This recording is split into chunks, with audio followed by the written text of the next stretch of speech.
Hi, this is Michael Downes, and today we'll be talking about a graphing calculator app called Desmos. Desmos is available to teachers and students completely free of charge.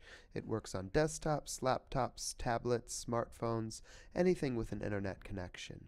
This year, I've been on placement at St. Albans Secondary College. I've been teaching years 7 and 8 mathematics to some pretty great kids. Unfortunately, I scheduled my block placement for the beginning of term 3 due to work commitments, so I wasn't able to trial Desmos in the classroom. I did, however, evaluate the tool by running a Desmos-based lesson on linear equations with one of my tutoring clients, who for privacy reasons we'll call Alice. Before we talk about Alice's lesson, let's look at some of the basic features of Desmos. Desmos has a lot of the same functionality as your handheld graphing calculators. It can graph any two-dimensional functions in the Cartesian plane: lines, parabolas, hyperbolas, sine waves. It can plot coordinates from a table.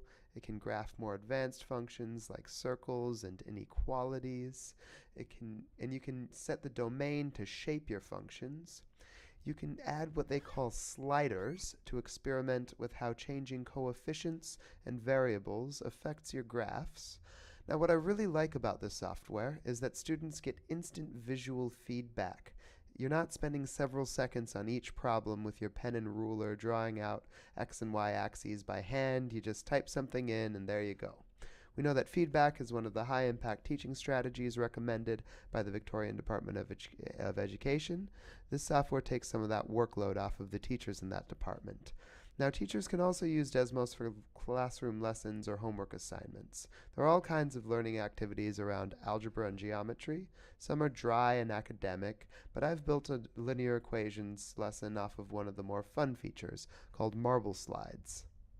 This lesson will occur during a Year 8 Maths unit on linear equations. Students will have already been introduced to the concepts of the Cartesian plane, gradients, and intercepts, and will each need to have a device that connects to the internet. At the outset of the lesson, the teacher will introduce students to the learning intention and success criteria. The learning intention is to use our understanding of gradient intercept form to complete marble slides puzzles, our success criteria to complete at least 19 of the 24 levels of marble slides, and to understand how changes to the gradient and y-intercept affect the graph of a linear equation.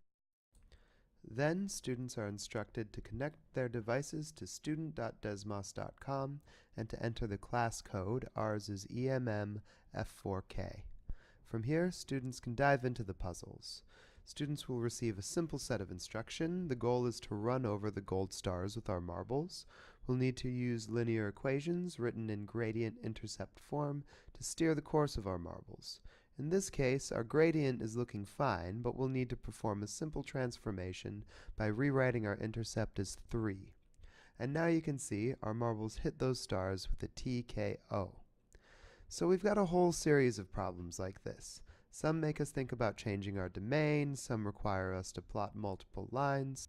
Once students have practiced their skills, they're asked to do some higher order thinking by using written language to explain the processes they've been experimenting with. Eventually, the problems become more challenging and can be solved using a whole range of possible correct answers. This meets the criteria for what the Stanford education researcher Joe Bowler calls a rich mathematical task, which are all the rage these days among advocates for education reform.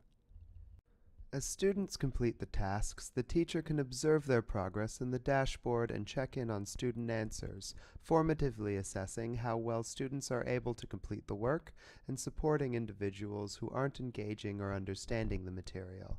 This can save us a lot of time, as it's much easier than collecting and marking students' exercise books one by one. When I trialed this activity with Alice, she launched right into it before I even finished my instructions. Even though she'd never used the app before, she was able to figure out the basic mechanics quickly. Here's what she had to say about her experience. I really enjoyed playing the Desmos game. Basically a game that you would play on your phone, so it's not really boring. It's more interactive. And yeah, it's fun. She also had some interesting things to say about how Desmos can be used to improve student engagement. I have this friend, her name is Gina, and she hates doing work and she doesn't really do work. but she finds that games helps her learn and it's easier to use. So she has a better learning opportunity by playing a game compared to hours of doing homework. So that's about all we have. As we noted earlier, the app is mostly limited to algebra and geometry functions, so it won't be of use for topics like probability or series. But we've barely scratched the surface here, and clearly Desmos can be an effective tool to augment our traditional explicit teaching and worked examples pedagogical habits. I hope you've enjoyed the video. Thanks for watching, and enjoy your summer holidays. Bye!